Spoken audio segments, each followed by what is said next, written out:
Good afternoon, and a very warm welcome to the 4th season of our talk show series, Let's Talk Primary Healthcare. Today, I am delighted to have a live audience with us here in Almaty, a great panel of 7 speakers, and I also welcome our online audience who is joining us season after season, episode after episode. I will be really happy to take comments from the floor, and those of you joining us online, please use the chat, say hello to us. My colleagues are monitoring the chat, and we will be also giving you feedback from what you're saying. Today, we will be talking about trust. The Tallinn Conference on Health Systems Transformation put trust in the centerpiece of its agenda. But how does it apply to primary healthcare? Does trust matter for primary healthcare performance? Does trust matter to provide the right services to the right people at the right time? And if so, and if it does matter, how do we build trust? What can policymakers do? These are some of the questions I will be asking our panelists, as well as asking you. With that, I would like to jump into our very first round, and I would like to introduce Dr. Natasha Asopardi-Muscat, Director of the Division of Country Health Policies and Systems, and Dr. Gerard Schmetz, Deputy Director of the Special Program of Primary Healthcare in WHO headquarters. Natasha, get us started. You were so brave to put trust in the center of the Tallinn Health System Conference, and I can confess I was a little bit of a skeptic. I tend to think about hardcore policy levers like health financing and human resources, and I thought, trust, how does that really matter for policy? What drove you to do this? So the real quick and simple answer is that I trusted the person who came up with the idea, who was Professor Martin McKee, who told me, the more I read about what is happening in health systems in the European region and elsewhere, they are not bouncing back after the COVID pandemic. They are struggling to cope. People are leaving. The private sector is being seen as a solution, even in countries that often had a very well delivering public health system. Trust, or the lack of trust, could be the issue. Let's unpack this. Basically, what we were seeing is, or what we still are seeing, is that patients are losing trust in systems that leave them waiting on waiting lists, that leave them in hours struggling to access accident and emergency, or in rural regions where they are ending up without access to a family doctor, to a nurse. The health workforce loses trust in a system that is unable to provide them with the resources that they need. Last winter, we saw so many health systems struggling to provide even basic antibiotics, medicines. How can a doctor, a nurse, or a pharmacist work in a system that doesn't provide with the basic tools? And then the politicians, the financiers, the people really putting the funds into the system were also beginning to lose trust because they were feeling that the money that they had invested and that they had spent even during the height of the COVID pandemic was somehow not translating into the transformations that health systems need. So it wasn't just about trust, Melita. It was about trust as a basic prerequisite to transformation. Why? Because, as I had the opportunity to tell somebody from outside the health sector last week when I was in Tajikistan, and I was asked, but why are things not happening in the health sector if we are seeing more rapid progress perhaps in other sectors? And I explained that in other sectors, sometimes you just need the top-down approach and things fall into place. In the health sector, it's all about the transactions that take place in the front line, those relationships between patients, between the workforce. That is where change takes place. And for that change and that transformation to take place, for people to be happy to trust digital solutions and AI, this is another big elephant in the room, We need to make sure that people feel that they are part of the transformation, that the transformation works in their interest, and then change will happen. And the more I thought about it, the more I realized that actually you could be more specific when you speak about different elements of the health system. Medicines, for example. We're working with some colleagues on a paper about trust in generics. How will people ever prescribe or dispense generics if they cannot trust the quality? And I think it was a couple of years ago, Melita, that I was in the studio and we were talking about the prestige of primary healthcare. And I think, again, when we talk about why are patients not using primary healthcare, why are doctors not wanting to go and work in primary healthcare, maybe we should take a step back and ask ourselves, do we actually, as policymakers, as decision makers, as managers, as funders, have trust in primary healthcare?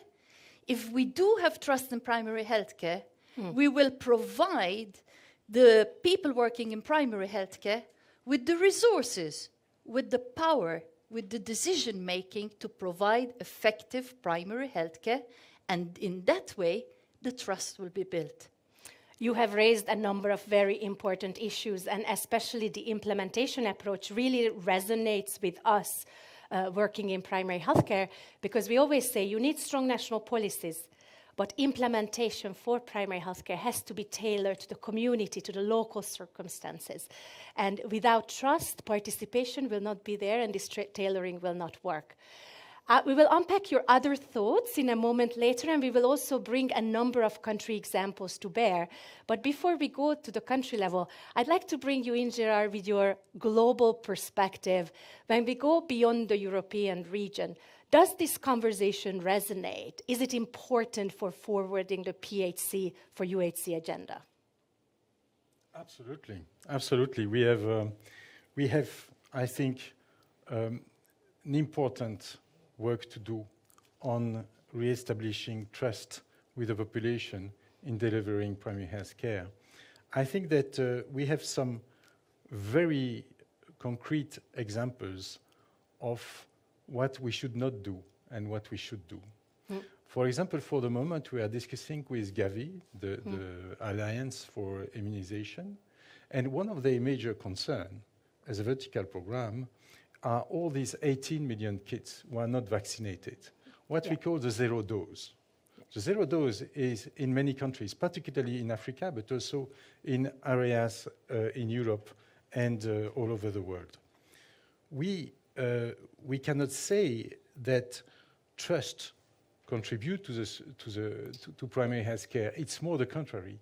Primary care health care will contribute to improving the trust of the population into the system. And I explain why with this zero dose example. Of course, when we have zero dose, it means that the mothers are not going with their kids to a health center in Africa, for example, to get the vaccine in the absence of campaign. But why would the mother be attracted by a system that offers only 1, 2, or 3 vertical programs in the health center? They will want to have a full spectrum of services in an integrated package delivered in primary health care. By doing so, you re-attract the population, you rebuild trust of the mothers, but of the households in the health system, in the primary care settings, by offering a wide range of services and making the health center useful for them. You re-establish a trust relationship with the families, with the communities, and in the same time, you are able to address the zero-dose issue by bringing back the population in the health centers. Also, in some countries, we have to understand that from time to time, vaccination campaigns may be perceived as a a way for the government to control the population. You know, we have all these fake news or the issues of vaxxers. So if we don't re-establish trust by offering more services, integrated services, through primary healthcare approach to the population, it doesn't work. So the other way around. Indeed. And I think this is also confirmed in high-income countries by the very good data of the OECD, for example, that for people with chronic conditions, what matters is really continuity of the provider and competence of the provider. So I think we got a lot of food for thought from the two of you to get us started. I'd like to now turn to our audience, and we're opening a poll because we would like to hear from you what aspects of trust matter for primary healthcare transformation. You can see a QR code on the screen, which you can scan. We're posting this access to the chat, just in case you miss it. And those of you who are in the room, we place some QR codes on your seats. You can go ahead with it. So what aspects of trust matter for PHC transformation? And it's a free word association. You can put whatever you'd like. At the end, we're going to get a QR code. We're going to get a word cloud, and we're going to see what patterns emerge from this word cloud. While you're fiddling with this poll, let us create some order in our thinking about trust.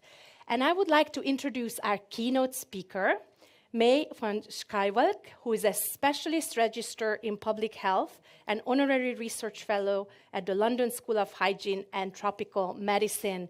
May, hello, do you hear us? Do you hear me? Yes, I can. Good morning, Very everyone. good. Well, thank you so much for joining us today. And you are writing a book about trust. You know, trust is a word we all use. Our children use this word trust. We intuitively use it. But when we talk about public policy, how do we think about trust? What are its key dimensions? Well, thank you very much, Melita, and a very warm welcome again to everyone. So I actually thought I'd start by reflecting on my own journey into thinking about trust. So before I started working with colleagues at the WHO and the London School on the topic of trust last year, I'd actually not dedicated much time to thinking about trust or to reading the literature on trust and health systems. And this is despite first training as a biomedical scientist, then a medical doctor, and going on to specialize in public health medicine.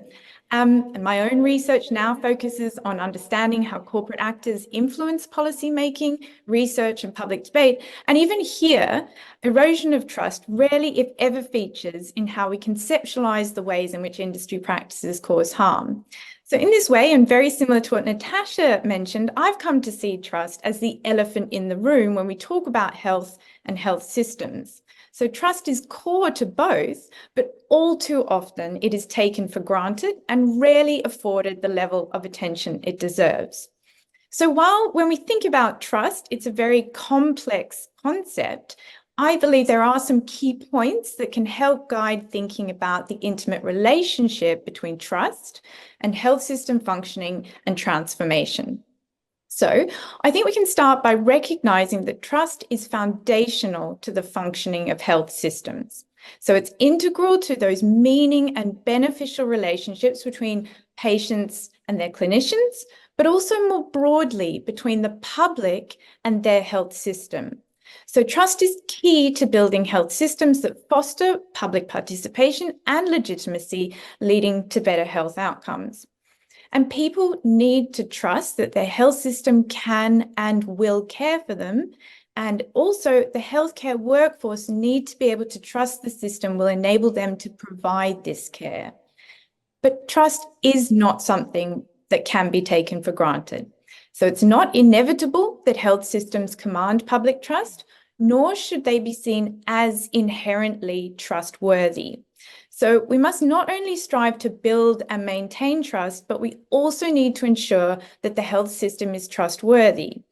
This is important because sometimes mistrust in health systems is well placed and helps to expose systems that, for example, are unsafe, prejudiced, or lacking in governance and finances. And this distinction between trust and trustworthiness is important. But trust is also extremely precious. It can take years to build and restore trust, but trust can be eroded in a matter of minutes or seconds, and it's challenging to measure and is highly dynamic and contextual. And as Natasha was emphasizing, trust is inseparable from the idea of health system transformation. So without trust, we cannot transform in a positive way, but similarly, without transformation that benefits everyone, we cannot garner trust or remain trustworthy. And so I wanted to emphasize that as the face of the health system for so many individuals and communities, and really is that key pillar of universal health coverage, primary healthcare must transform in a way that ensures it is both trustworthy and trusted by everyone of all ages and backgrounds. And so really just to put this mouthful and whirlwind tour of thinking about trust very simply, trust for me is not a nice to have, it's an essential. That was very passionate, and you know the evidence base much better than any of us on trust since you're writing a book about it. If I asked you to cite 3 key pieces of evidence to convince some of the skeptics who might be sitting among us that trust matters, what would it be? Key evidence for primary healthcare transformation and trust. Sure. So thanks again, Melita. That's a really important question, kind of returning back to the evidence. So I'd actually chosen to share 3 quite different pieces of evidence today, but I think they each provide very important insights into the nuanced nature of trust and health systems, the different elements of trust, and the different types of trust relationships that we need to consider when acting to build trust in health systems. So the first piece of evidence that I'm going to just briefly describe is some of the findings of the first wave of what's called the People's Voice Survey. And these were reported in a study led by Professor Margaret Crook, who was one of our keynote speakers at Tallinn. And this is a very novel survey, which is conducted across 15 countries of all different incomes and is specifically designed to measure people's confidence in their health system. So an important component of trust. And I found this a particularly informative study because it introduces the different aspects of confidence in health systems. So to be able to trust your health system, you need to be confident that it provides you with health security. This means that you believe the health system can provide you with the care you need, that you can afford that care, and that you will receive quality care. So there are a number of important findings that came out of this first wave, but what I found really notable was the differences between what people expressed having confidence in. In all countries included in the survey, while some people expressed being confident that their health system can provide care, fewer people have confidence in being able to afford that care if they need it, and even fewer trusted that their health system can provide care and that they can afford it, with approximately 1 in 2 in the UK and 1 in 5 people in Greece, for example, reporting that they have confidence that they can get and afford care. So importantly, overall, although most respondents reported seeing some improvement in their health systems, most actually felt that there needed to be major changes in their health system, and very few felt, and even fewer felt secure in their health system. Also of relevance for primary healthcare, people perceived the quality of primary healthcare differed between some of the key services. So with the quality of mental health services consistently being ranked lowest with regards to perceived quality. And together, I think these findings really signal the scale of the work that is needed in many contexts to ensure people trust their health systems, that they trust that they will provide them with affordable and quality care that they need, and some of the key services that need to transform to help to build this trust. The 2 other pieces of evidence I just want to touch on relate to trust among young adults and also trust among healthcare workers. So the first of these was examined in 2 studies by Eichengreen and colleagues, and they used data from some of the Gallup polls that's been obtained through 140 countries annually from 2006 up to 2018, as well as some of the Wellcome Trust survey data, which looks at trust in science and scientists. And they conducted these studies to understand the impacts of pandemics on trust among young adults in what are called the impressionable years. So when people are 18 to 25. And this is when norms and beliefs and behaviours change and often persist for years thereafter, including opinions and ideas about key social institutions like healthcare systems and governments. And their work showed that exposure to an epidemic during these impressionable years had an outsized impact on young adults' trust in government, health systems, and scientists in particular, compared to other age groups. And the reason I think this is really important is that as we think about building trust among different groups, we need to consider this as a post-pandemic era. We also need to think about the role of primary healthcare as a key service for young people and what this means for health system transformation. I also think it's really important to remember that these are the cohorts of people who will be called upon by health systems during future crises. And the final piece of evidence that I wanted to share with you was a study summarizing an initiative designed and adopted in a healthcare facility in Hawaii, and it was called Getting Rid of Stupid Stuff. And this was based on the recognition that, for example, the electronic health record commonly fuels clinicians' discontent with this health system. And so health system leaders established a very simple initiative based on the intranet email system. And it was dedicated to collecting reports from clinicians about the processes that they had identified were poorly designed or unnecessary. And then a small group of dedicated people are assigned to monitoring these reports. They then take action with an information technology team to correct the issue and then go back to the clinicians, providing them with a summary of what's actually been done in response to their feedback. And the program's been so successful amongst healthcare workers, it's now being extended to other frustrating or unnecessary healthcare delivery activities. And the reason I wanted to give you this study and the reason I think it's important is because we know that meaningful engagement is key to building trust among the public, but there's a real lack of evidence about how to build trust in health systems among healthcare workers. And studies like this provide us with really kind of novel initiatives that can be trialed and evaluated for their impact on trust. But I also wanted to share this study because it allows me to really emphasize a key element of trust building, and that's listening with respect and humility to those groups who we are asking to put their trust in health systems. And on this note, I wanted to end with a quote that was actually shared by our other keynote speaker, John Clifton, the director of Gallup during the Tallinn Conference. And that's the 3 L's of good leadership, which is essential to trust building. And that's listen, listen, and then listen some more.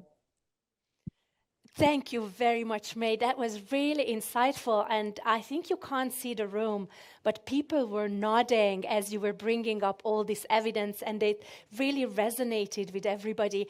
I think we all need to dig into this evidence very much. May has been very kind to summarize it in a few slides, which we are sharing with you guys online in the chat, and we will also make it available to the audience in this room. We can't wait for your book to come out. I think we will all be using it very much. With that, I would now like to see what kind of words you all put into our poll. So I asked the team to pull up the poll results. And Natasha, Gerard, I would like to ask you to help me interpret it. What are you seeing? You're standing closer to it than me. What are you seeing? What speaks to you? I think it's quite clear, Melita, that at the heart is quality of care. And this is, I mean, we know, when do people lose trust in health systems? People lose trust in health systems when there are adverse events, when loved ones experience, have a negative experience in the health system.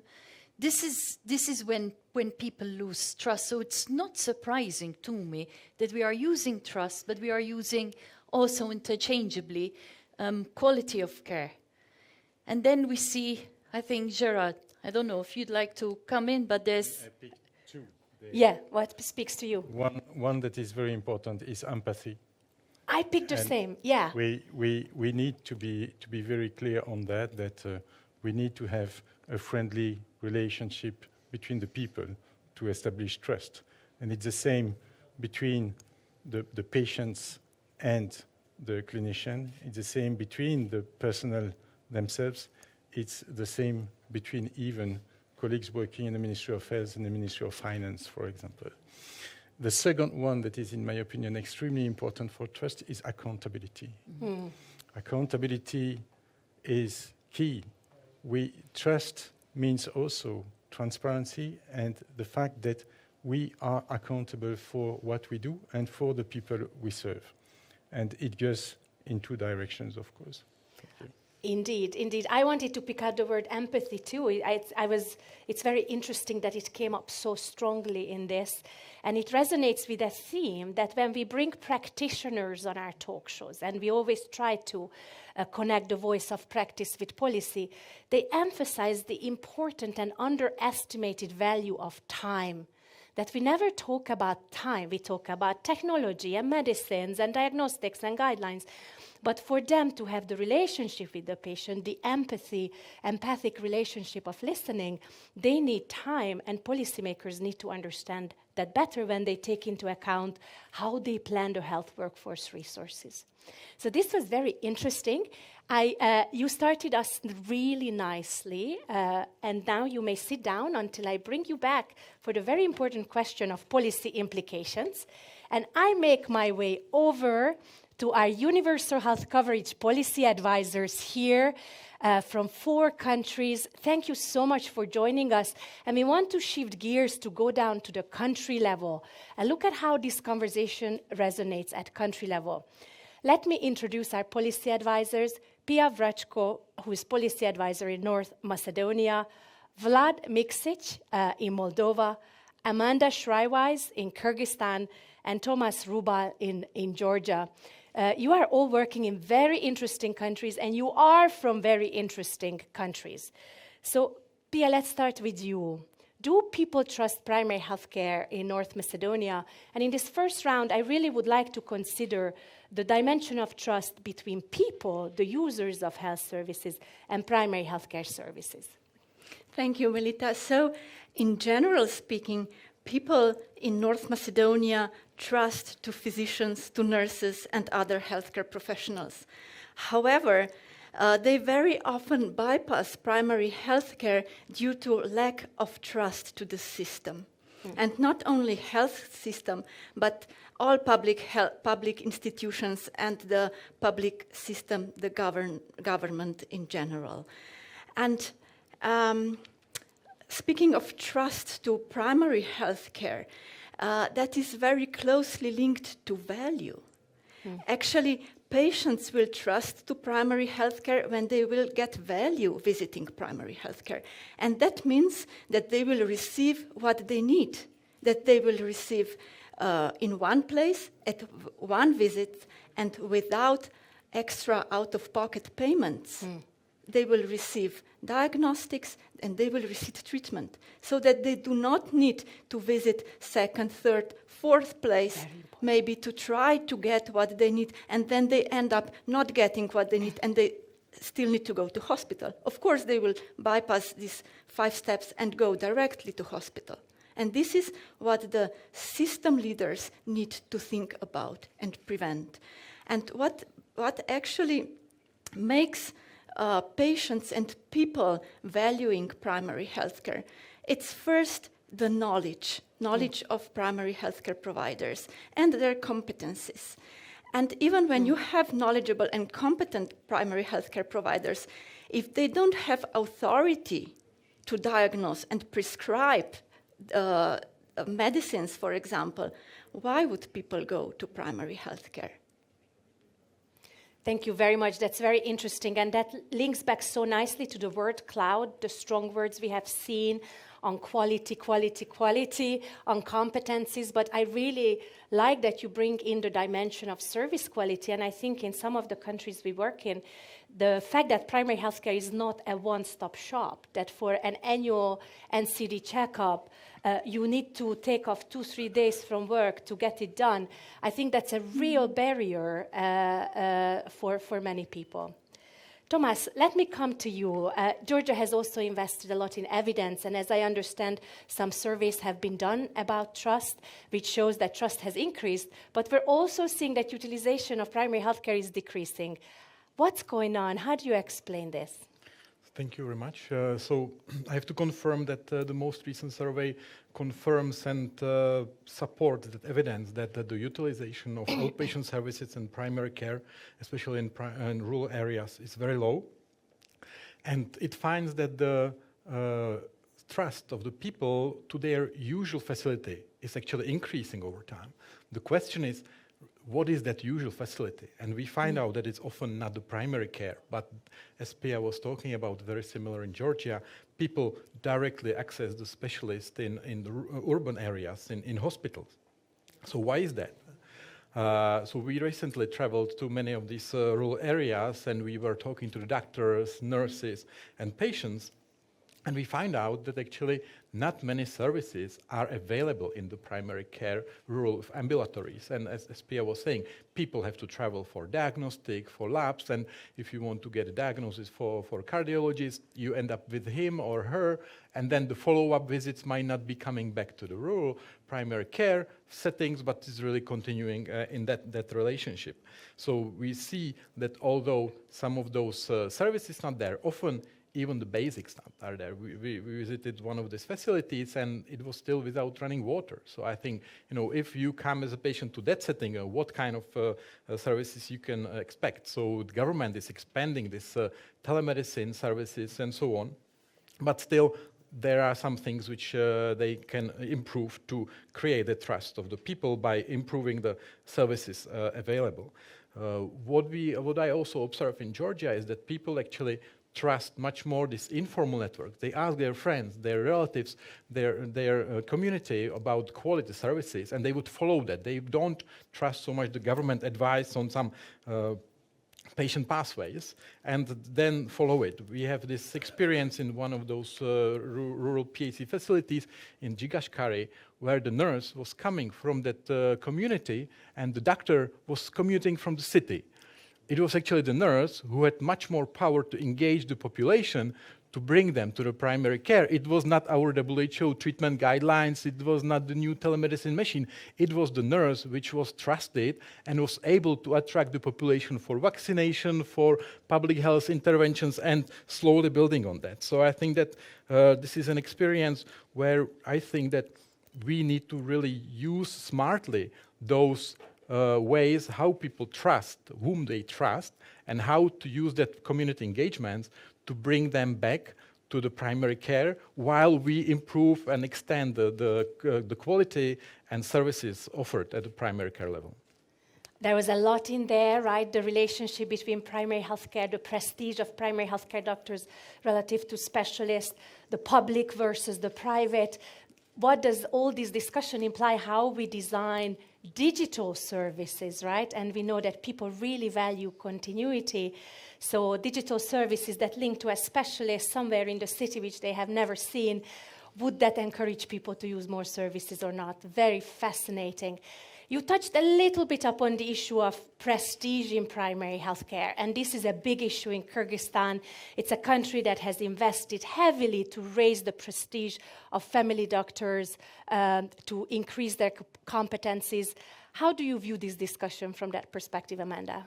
Absolutely. Thank you so much, Melita and colleagues. And really, I can echo a lot of what my colleagues have said about primary healthcare in Kyrgyzstan.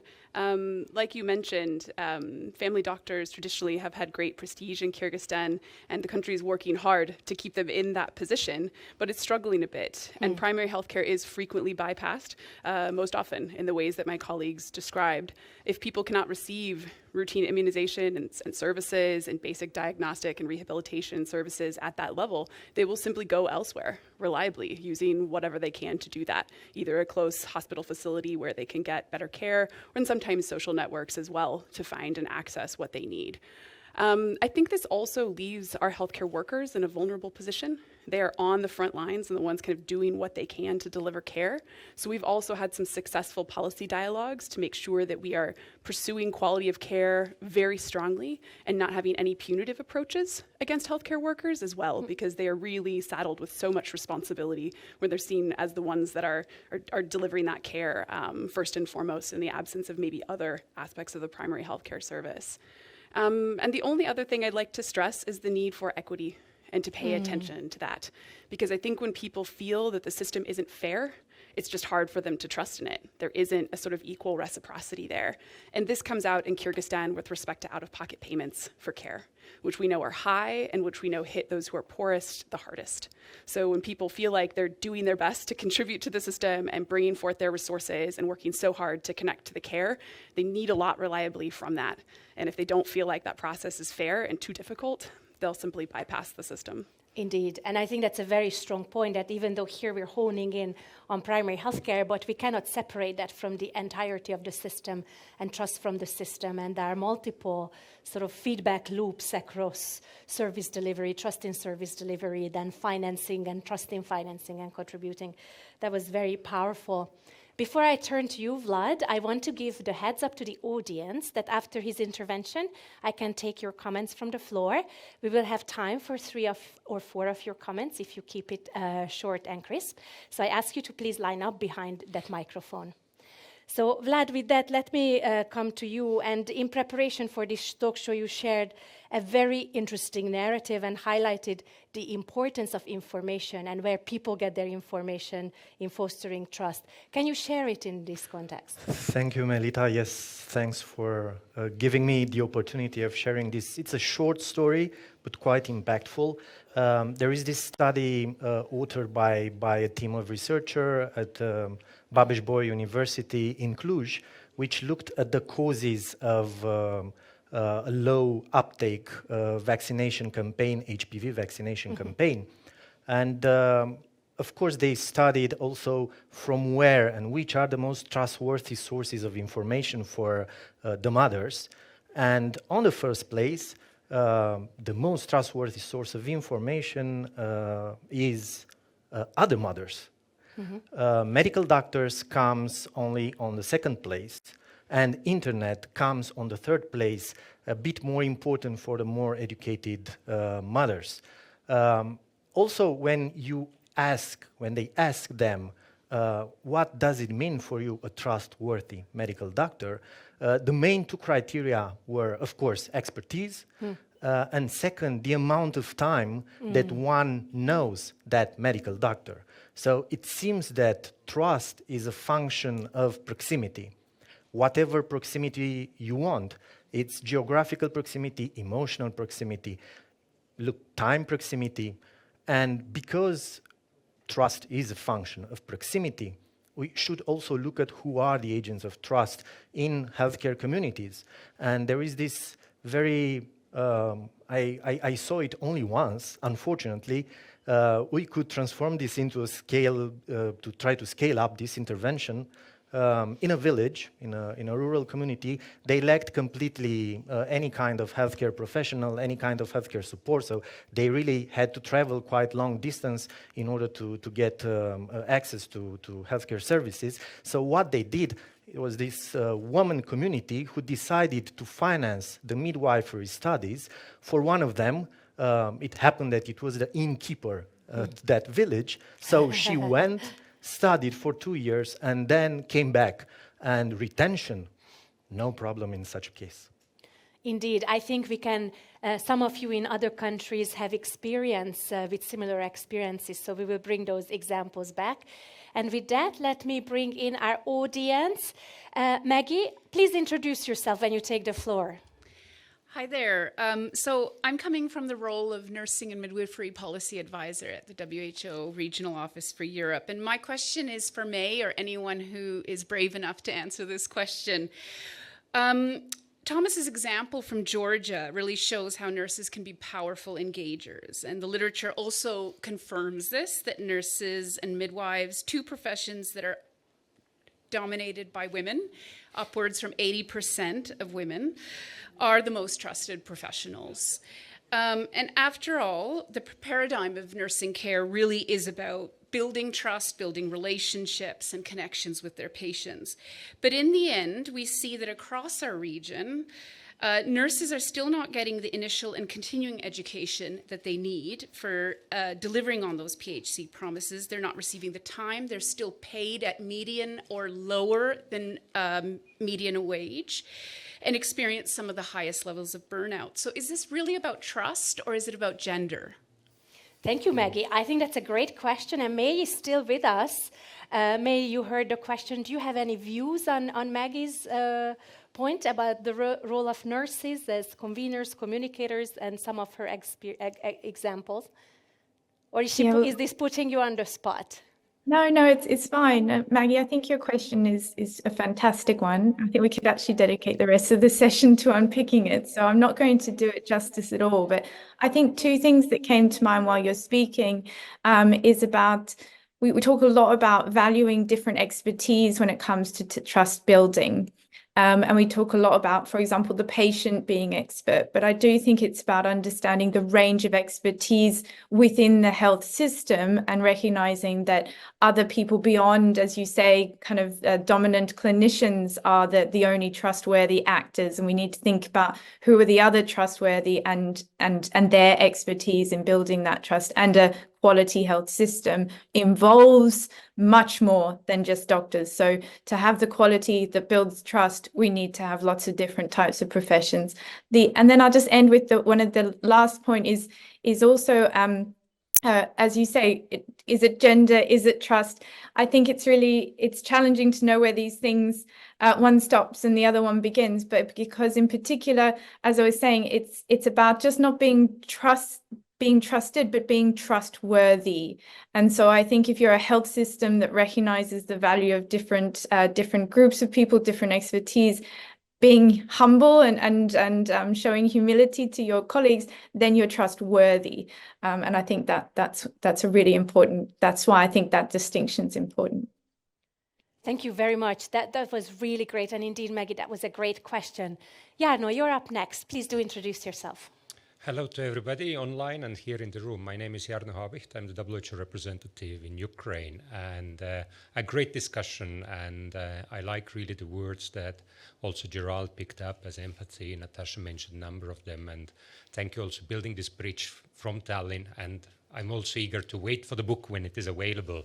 And on trust.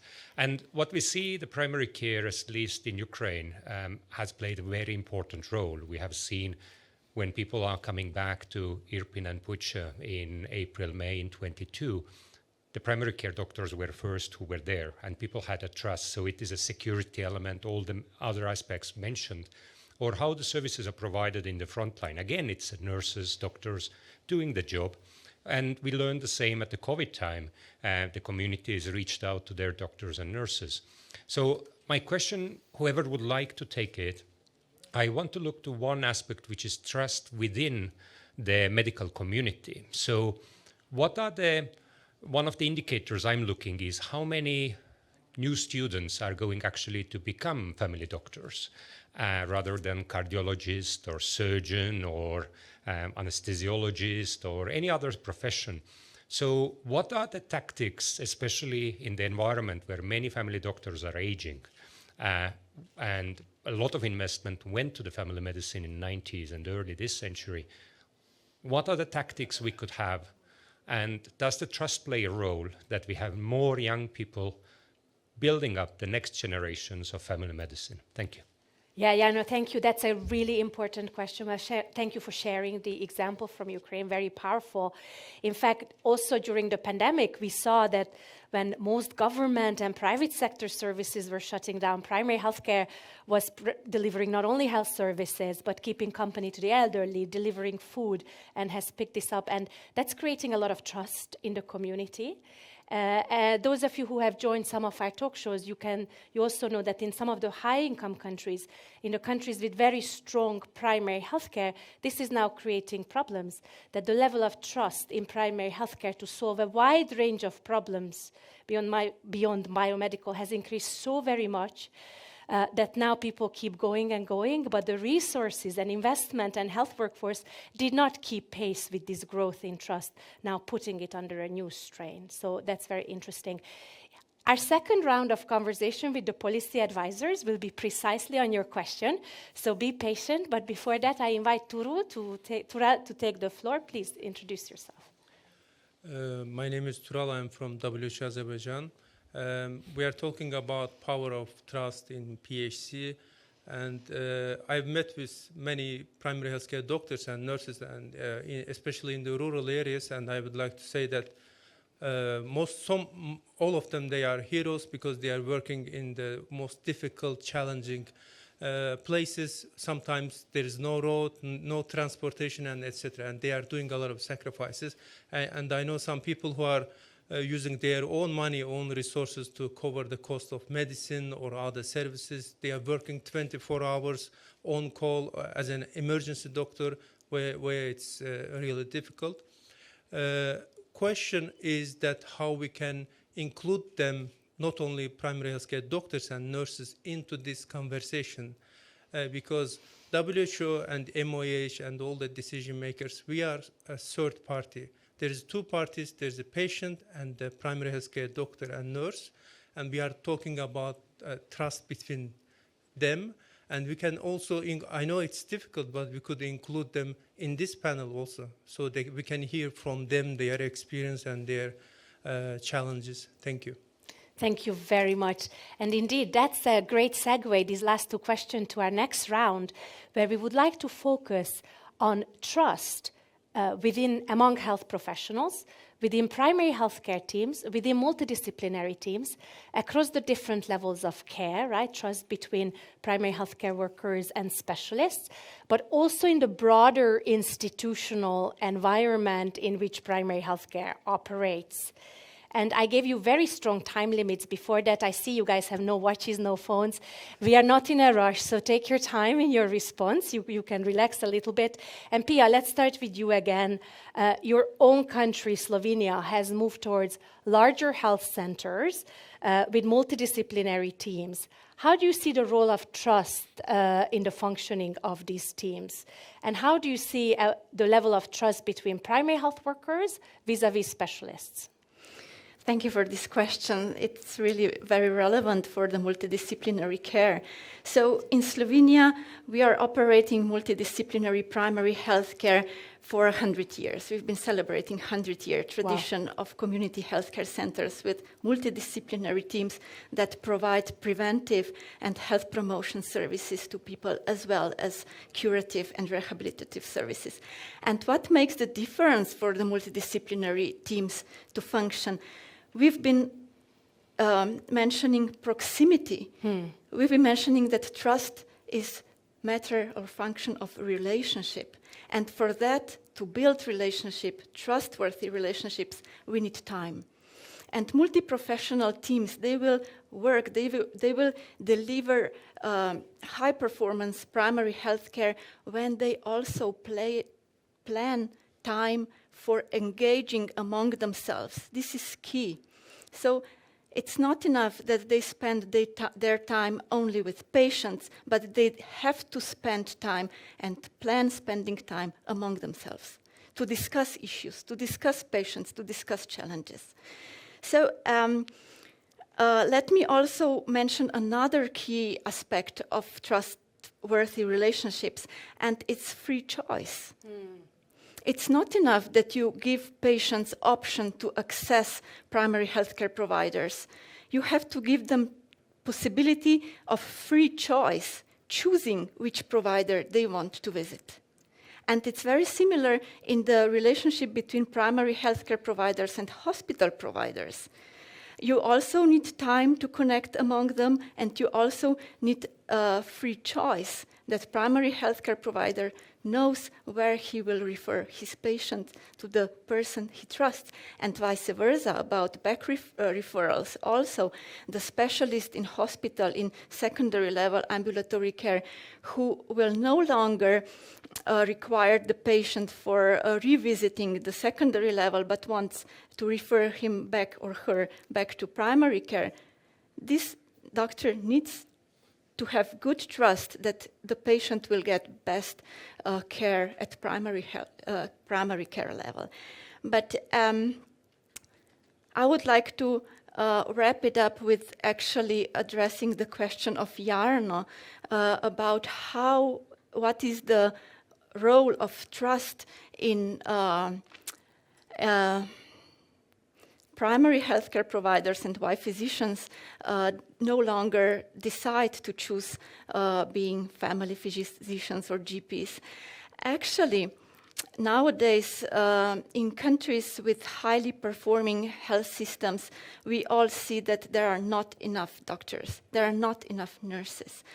And again, students, medical students, when they finish university, they have a lot of free choice what they will choose because they are needed everywhere. And obviously, being a doctor at secondary or even tertiary level gives you more freedom to do academic work, more freedom to do research, more freedom to organize your time. You have colleagues around with whom you can consult what you can do. And it's obvious that primary healthcare work for physicians is much more responsible. And they don't have so much choices what they can do in their afternoon. In specialists in hospitals, they can do after job work with private providers, which primary healthcare doctors cannot. And this is again a matter of choice. So, in my opinion, it is again the government and the policy decision makers, the health system leaders, governors, that need to be responsible to build health systems that will be trustworthy, that will provide trust to primary healthcare doctors and to young doctors to decide for specialization in primary healthcare, so that they will give them good working conditions and that future primary healthcare doctors will rest assured that their future lives will be well valued. There was a lot in what you said. I'm already thinking of 3 or 4 more new talk show episodes around some of the topics. But let's see with the big one that you threw out here, choice, right? How much we have spoken about choice in health system policy design. Thomas, would you like to take this forward to talk about choice? And I think it's very apt to talk about it in Georgia, right? A country that has chosen a very market-oriented system, both in service delivery and financing, probably maximizing choice at all levels across providers. How is that working out for primary healthcare, and what are the implications for policy? So let me start just with, I think, what I think is that quite important for the trust is really having that collaboration between the team in primary care, where I would include the nurse, the primary care doctor, and the specialist. And, without the trust, there is very little collaboration, and that leads to very poor outcomes for the patients. So I think that really the trust is the underlying kind of driver for collaboration, and this goes in Georgia for the difficult collaboration between the private sector and the public sector, and within the private sector about the competition. So as an economist, someone would say competition is good for efficiency, but actually it can have some negative impacts for this type of collaboration and trust between the healthcare providers. And we have been looking recently into this, and we found that the environment for this collaboration and trust in Georgia is really not conducive to have that relationship between the GPs, the specialists, where the rural PHC doctors are referring the patients, and that leads also to much lower professional satisfaction of all the healthcare workers.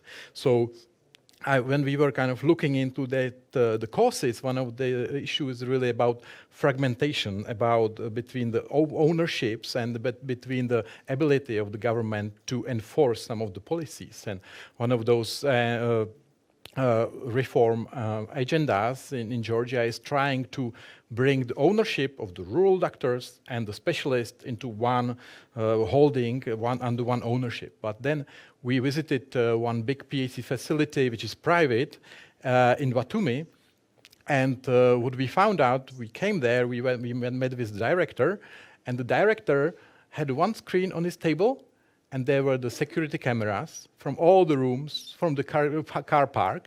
And when he called some of the colleagues, you could feel that really the culture of that organization is not conducive to, even though they were employing the GPs, the nurses, the specialists within one organization, there was no feeling of collaboration, of joint ownership and accountability for the outcomes for the patients. So I think that even having one organization, there is important to have this culture and kind of environment where the trust can thrive between the different healthcare workers, where they don't compete, but they feel accountable and own the patient's results and are also incentivized for that. So I think that from me, the lessons is that actually to build the trust, and among them there are some conducive and facilitating factors in place.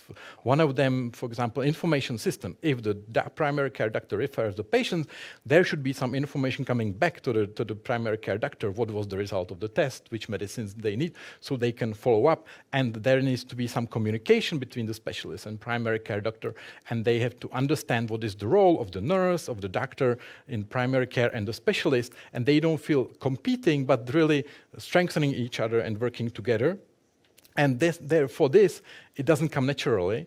And there should be some accountable mechanisms and some incentives, or we need to understand which incentives are actually against that type of collaboration between the different levels of healthcare providers.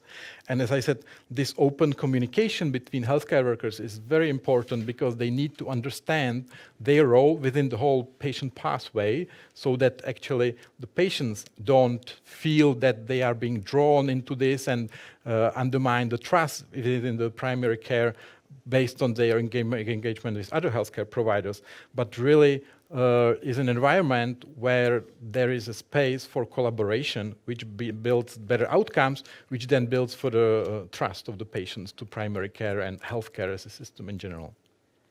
I think you raised multiple layers of complexity in this conversation, because we all know, whatever organization we work in, how challenging it is to build trust among colleagues within one organization for the greater good, for good productivity, for good results. Now, when we're doing this across various organizations of size, shape, composition, and public and private sector, which have their own logic of functioning, the task becomes very challenging. I know we have health economists among us. I'm curious what you're thinking. Can financial incentives in some way help us bridge these trust gaps? Or how can we think about it in a context like Georgia to bridge the gap? Information you mentioned is one of that. But what else can we do that these very different types of organization work better with each other and would want to work better with each other for the benefit of the patient, who doesn't care whether you're public or private, or whether you're here or there, or this level or that level, as long as they get a full scope of comprehensive services at the right time. Thank you for sharing that. I will shift gears a little bit when I come to Amanda. Considering your background, I wanted to pick your brain about a different aspect of trust. I think I mentioned earlier that for good primary healthcare policies, we need national policies, but local implementation. But does trust vary in national governments versus local governments? And how has that changed in recent times over time? Sure. Thank you so much for the question, Melita.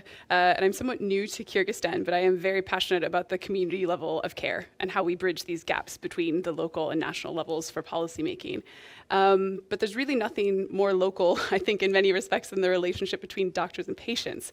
So I'd like to pick up first on Jarno's question, because we do have some nice figures in Kyrgyzstan to start on sort of the future of the healthcare workforce a little bit.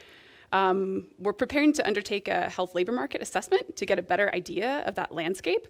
But right now, we estimate that approximately 30% of young people who are going through training to become family doctors actually end up in the public system to provide healthcare. which isn't very much. So we're sort of wondering why that is, and we want to find out a lot more because it's a critical issue for retention and also for making sure that we have, the health workforce to go forward. And in thinking about young people and their situation as family doctors, we know that many family doctors are retiring or past retirement in Kyrgyzstan. So this is also a huge generational gap, which I think the health workforce feels really strongly. And to tie in with some points that May made earlier, I also had the privilege of working on some work on mental health and social inclusion and young people in the last couple of years. And this is a demographic group that has been hit hardly during COVID, particularly with respect to mental health. So this is one of their entry points into the health system, one of their experiences of it during these impressionable years. And sometimes we need a lot more support, I think, in service provision in those areas. So they're facing new challenges in that whole generation of healthcare workers, from the socioeconomic impacts of COVID on their own, to also new pressures that they're seeing for people who are in the health workforce and asking if that's where they want to be, I think, for their life and career. And this is something that we've heard from young professionals. So this is an important intersection for us to look at, and we'll be doing that in the country cooperation strategy going forward. But more broadly, I also think there are important interactions between primary healthcare centers, also community level structures that help to support them, because I know that empowering patients, people, and communities is a big part of primary care beyond the sort of service provision alone, and also their interaction with local governments. So in Kyrgyzstan, we also have a very strong network of village health committees that was built over a number of years, I think almost 20 years. And this is an incredible asset for the country to use to connect people to care, to make sure that communities are ready to receive critical interventions at important times, particularly during emergencies, that they trust those, that they're receptive to them, that they have a way to feed back information to health professionals. It's an incredibly important governance function, but it also needs to be joined up to local forms of government more explicitly, so that we can make sure we have the right distribution of healthcare workers, that we have the right funding going into primary healthcare facilities, and that we're kind of closing loops in the governance structures there to make the most of those networks. So Kyrgyzstan has a lot of really important pieces to build on and strengthen that system. We just have a little more work to do to kind of help it continue to get there. Indeed. And I think it's really worthwhile, those of you who are interested in this topic, to pick up the documentation of the village health committees in Kyrgyzstan. And it goes back to this earlier question that many of you raised: who do people trust, right? And you mentioned this example, I think from Romania it was, right? Where in Kyrgyzstan they chose village volunteers, and they trained them to be the person to give advice. And they went door to door giving advice to households. So that's quite important. You may want to come back. You want to come back to this later? Absolutely. Yeah. Thank you, Melita, because there's a really important point about gender in these Go ahead. communities, where my understanding is that it tends to be women, older women, who have a little bit of extra time, are very trusted in their communities, that know a lot about the social structure and about the caring networks. There's a gender component to this, as it was alluded to before, with the nurses, et cetera. But this trend really plays out in the village health committees, and it's incredibly important. And one way they were successful in working more closely with local governments was to undergo a kind of training to make sure that the women felt confident in presenting to local governmental figures, who tended to be male, about the needs of communities, what they saw, what actions needed to be taken on health determinants. And so that gender balancing that the role of the village health committees played was also really important for the governance in the community as well. So there are many co-benefits to those committees. Very interesting. And I think, of course, we know in many of these countries the premature mortality from cardiovascular disease affects men in particular. So that I thought you were going to go there of how do they speak to men and convince men on some of the health behavior changes. But indeed, the policy level is very important on setting priorities and giving voice to the community in the policy discussions. Before I come to you, Vlad, again, we're going to do the same dance with the audience. I'm giving you the heads up that the microphone is open. We have time to take 3 interventions from the floor, so please do line up. And let's come to you now, Vlad, and let's talk a little bit about implementation barriers. And we see that for primary healthcare, what we often see is that there isn't sufficient or meaningful priority given to primary healthcare in the policy dialogues, policy agendas, in the allocation of resources, etc. Do you want to bring in a broader political economy perspective of why might we see that, despite the very clear evidence that investing in primary healthcare produces great benefits? Thank you. This is a sensitive topic because we cannot talk about trust without talking about power. Why? Because trust is one of the most important sources of power in the modern world, isn't it? So in many countries, at least in this region, primary healthcare facilities, primary healthcare practices are under the authority of local authorities. And they had all the meaning and all the tools in order to invest in the infrastructure, because we should keep in mind that even if you have a good financing contract between the primary healthcare facilities and the health insurer, the insurer in that country, many times the problem is that the infrastructure is very outdated. In terms of equipment, simply the building in which people are working, talking about the previous question about lack of attractability. Yeah? So voters, many voters, they had no idea, they have no idea that local authorities can play such a significant role when it's about their family doctor, about their nurse, about the healthcare services which are closer to them.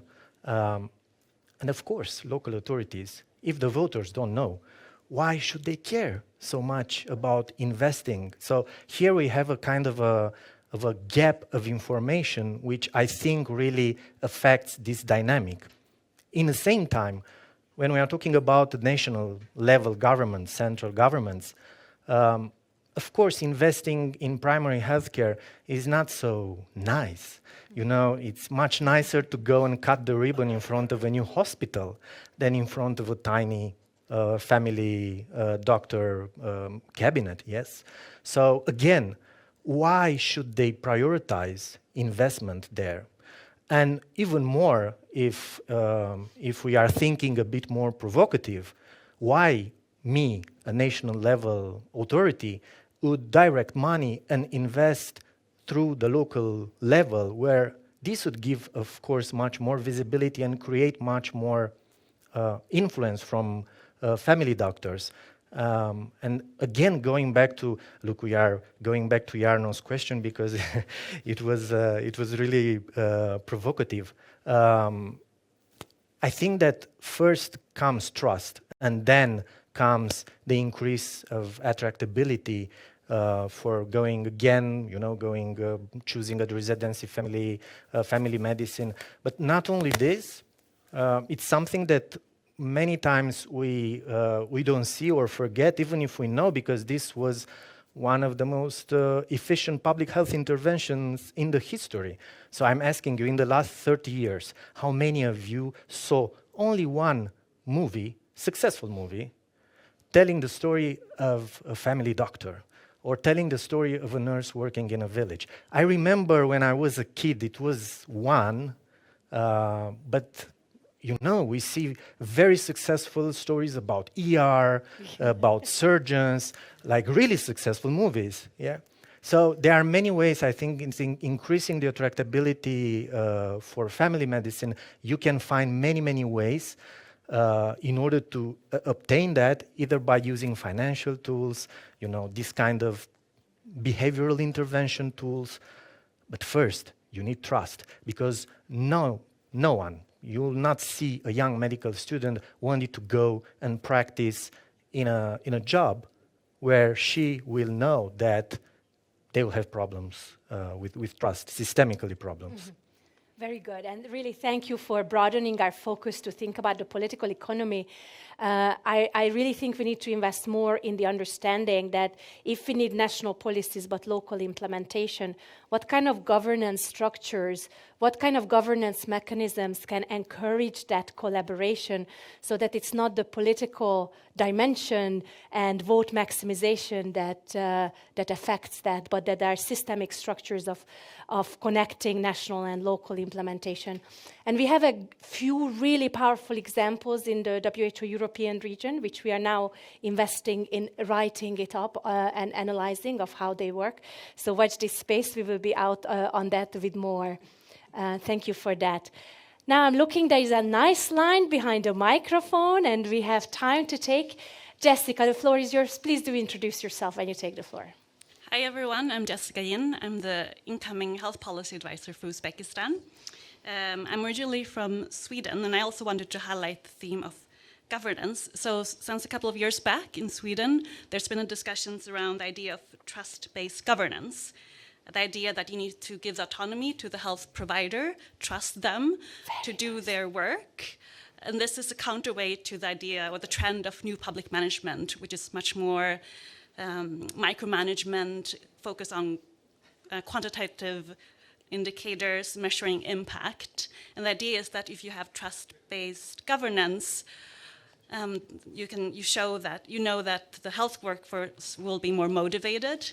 They will also not need to spend time providing data. They will have more time with the patient. So several arguments for this concept. On the other side, on the flip side, if you go away from new public management, you don't have that very concrete, tangible accountability mechanism. So then you might lose the trust of the policymaker in the health system.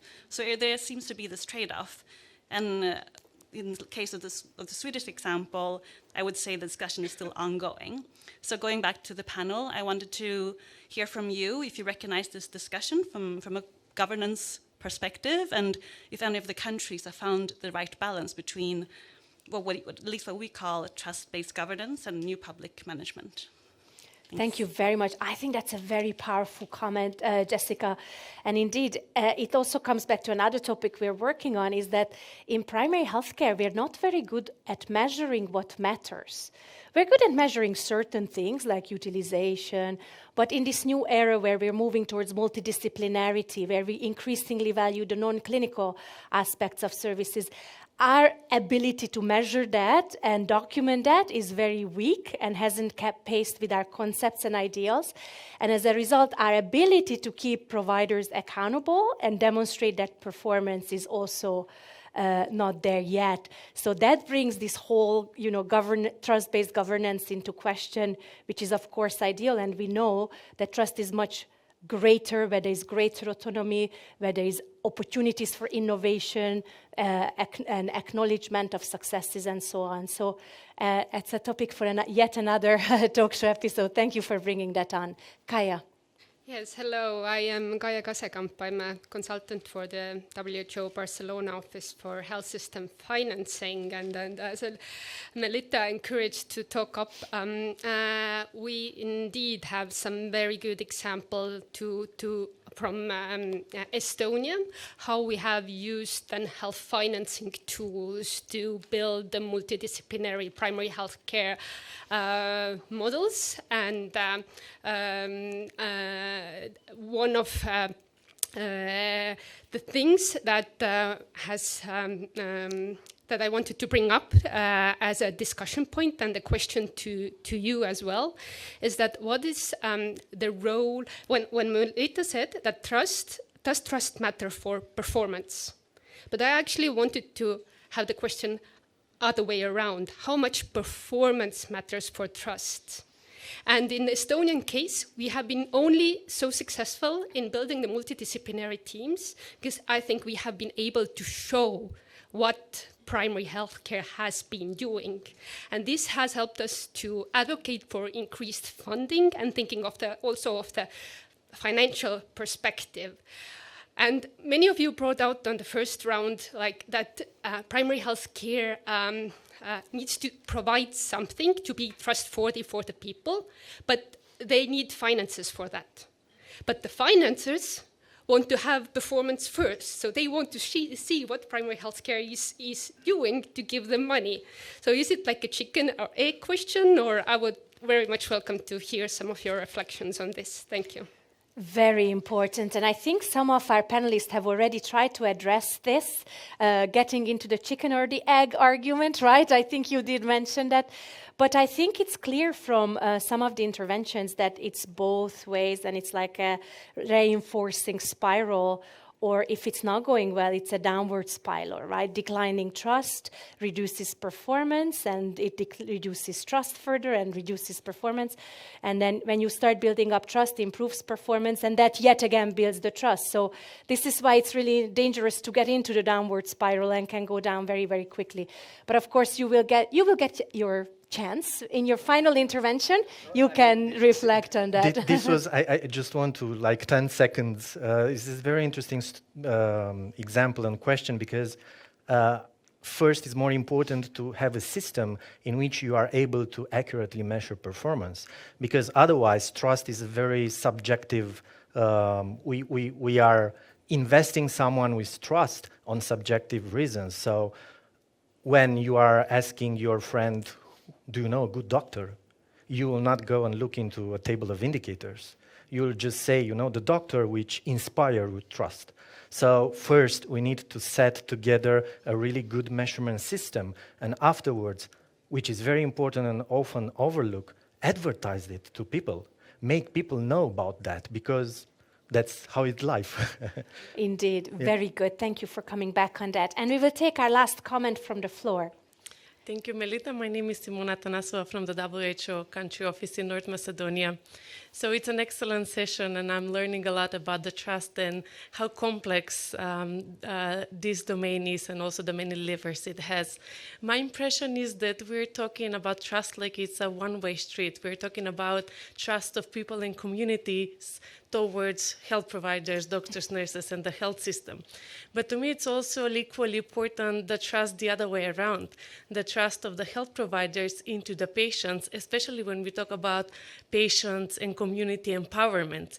So if we're about to empower the patients and involve them more into decision-making about their health and taking control over their health and lives, I think it's time to talk about the trust of the medical workers into the patients, that they can make the right decisions about them as long as they're informed and empowered to do so. So it's a comment, but also a question if there are countries that are thinking about this and how they're addressing it. Thank you. Thank you very much. Thank you. Indeed, very rich discussion, right? But we are not just in the business of having amazing discussions, but also to formulate policy. So for the final round, I would like everybody to think about policy implications of our conversation. And I would like to invite Natasha and Gerard to join us back here and help us think through the policy implications of our conversation. Natasha, what do you take away from this really rich conversation? What should we start to be thinking about? I mean, it's our first foray into this conversation, really. And what can we commit to as WHO Regional Office for Europe? Thank you, Melita. And I think we have started to unpack and unpick a number of pieces that talk to the complexity. I mean, May really set the scene in a splendid way at the start, and then we had so many examples, questions from the floor. The whole issue, for example, around women, the role of women, the value of care. I mean, that is a topic that needs to be unpacked on its own entirely. But I think we don't need to reinvent the wheel. There are several tools out there that measure trust. And I think this we need to take also back to our policy brief in Tallinn, which we did with the Observatory and OECD, around, for example, tracer indicators for measuring the progress that we make as we navigate through transformation. And of course, for politicians, it's really important that they have that instant information as to, in the midst of a change process, is this going in the right direction? Are people happier? Are health professionals happier? Are we spiraling up, or are we spiraling down? And how do we maintain that momentum? So when you talk about the policy implications, I prefer to be a bit more simple and say, are we, by investing in making trust an objective and in measuring trust, are we going to fix what's broken and not working? And we've heard a lot about this. And therefore, if we really want to position primary healthcare as the gateway to our health systems, we need to understand, I think everyone was saying, they gave the examples, you need the facilities, you need the connectivity, you need the professionals who know what they are doing and who are equipped and given that resource. You also need today to show people, the public, Gerard said so very well, that it's not just a basic service, Nobody wants to go for a basic service. People want to go not for a basic service, not for an essential service. They want to go for an effective service. And I think one of the other important things which you haven't brought into the conversation perhaps much is that we also need to ensure that behind primary healthcare there is the power and support of specialized care, of hospitals, and that people can feel that when they go to the primary healthcare setting, the person in front of them can deliver the full plethora of what they are competent to deliver, and they are also backed then by the specialized services, whether it is consulting, whether it is referring the patient. So I think these are some of the really difficult issues that we are grappling with. What do we do as WHO? We continue to work with the best academic institutions to build the evidence base. We continue to have the narrative that is right, and we continue to advocate for what we believe is important, not as a philosophy or as a religion, but as a science, because we know what is needed now, because we are basing this on evidence to transform our health systems. And we also know, and this is really important, and I'll close with this, that no matter how many bricks we put in the wall, this was the way I opened the Tallinn Conference when I said we're always building higher walls because we think that this way our health system is going to be better, expanding services, adding treatments, putting more professionals with more expertise into the system. But actually, it's that mortar keeping the bricks together that is the trust that holds the system. And this is why I think, as we were also discussing here in Almaty this morning during our retreat with our policy advisors, it's not about having each element on its own, talking about medicines, talking about the workforce, talking about health financing, talking about primary healthcare. Nothing makes sense on its own. It's about how we build and move forward the whole system together. And in this sense, I think trust, whether it's closely linked, for example, to governance, whether it's linked to transparency, democracy, empathy, all that beautiful word cloud that we had at the beginning, is giving us something concrete that we can work with. Very good. Thank you very much. And I think from our side on primary healthcare, we're committed to both documenting the evidence, continuing the conversation, and leading it up to how this really impacts on policy. Gerard, how about you? You're coordinating a partnership with over 100 countries, all very committed to accelerating towards universal health coverage. What is your takeaway from our conversation today? Listen, a very rich conversation. Fantastic. Trust is clearly a dimension of primary health care, and I think that this kind of meeting allows for better understanding it. We always speak about the supply and the demand, but for the demand, it's a bit difficult to understand how it works. But through this entry point that is trust, we understand much better how we can influence it. And I think that from the different examples you have provided, we could probably make a list of trust enablers.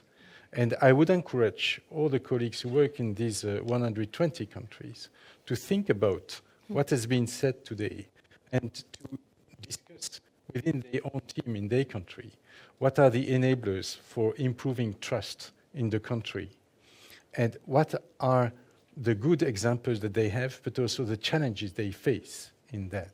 Because you mentioned the health system and the need for having all the needed inputs to make it work so this trust can happen. But we are not there yet in many countries. So we need also to be clear before even measuring the performance to see if we have all the ingredients that allow to go in that direction. So I would encourage all the colleagues who work in all these countries to think about that, try to do a kind of inventory of what is the situation with regard to trust and what are the challenges they face. And then we can go to the next steps. Then monitoring, all the buzzwords, fantastic. I noted all of them, and I intend to put them on a paper that we can share with everybody. Thank you very much. Very good, very good.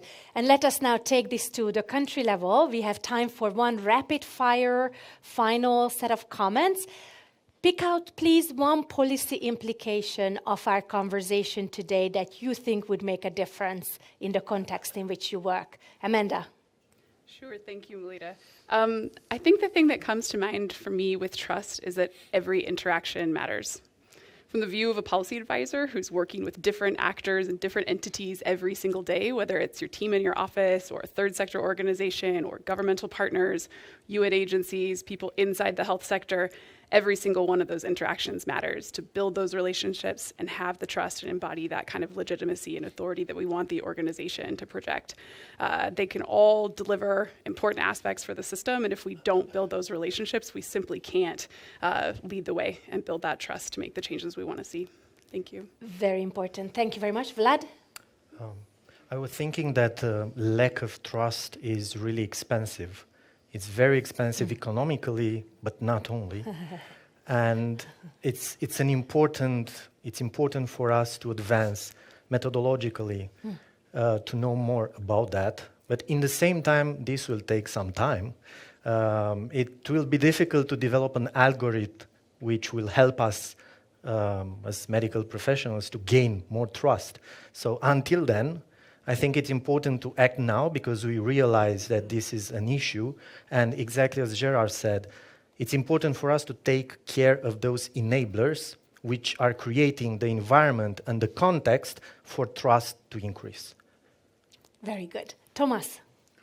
Thank you. I think, building on what was said, I think that what I take from this is that, even after building the basics and creating environment for PHC and specialists and healthcare team to collaborate, I think that the aspect I wanted to stress is about then effective communication with the community and the community involvement and ownership of the primary care. When you put all the things in line, then you still need to, go back to the people and to really build that kind of relationship. So for me, this is also important part of that communication and the time the healthcare workers or people then reaching out to the community should spend to explain to the population, the electricity didn't work, you can come next, and we have improved. So how do we actually then further go back to people who might have lost the trust in primary care to really regain it